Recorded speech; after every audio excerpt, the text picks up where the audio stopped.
যে বাইকৰ আৰোহীক two হুইলাৰক except helmet আন কোনো কথাত ফাইন কৰিব নোৱাৰিব। অকল হেলমেট নিপিন্ধিলে ফাইন হ'ব, বাকী আৰু কাগজ নাই পত্ৰ নাই এইবিলাকত যিটো ফাইন কৰে সেই ফাইনটো আৰু এতিয়াৰ পৰা নকৰিব। যদি কাৰোবাৰ কাগজ নাই তেতিয়া তেওঁলোকক নোটিছ দিব, তেওঁলোকে কাগজ ঠিক কৰিব, কিন্তু ফাইন নলয় গভৰ্ণমেণ্টে। তাৰ এটা SOP ট্ৰান্সপৰ্ট ডিপাৰ্টমেণ্টে ৰিলিজ কৰিব। দ্বিতীয়তে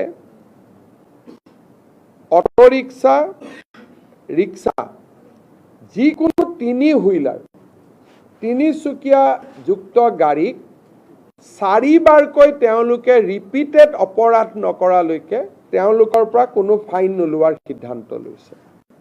মানে এজন অটো ৰিক্সা বা এটা ই ৰিক্সা বা এজন ৰিক্সা চালকে 4টা ফাইন কৰাৰ পিছতহে 5 নম্বৰ বাৰতহে তেওঁলোকৰ পৰা ফাইন ল'ব পাৰিব। 4 বাৰ আমি তেওঁলোকক ৱাৰ্ণিং দিম।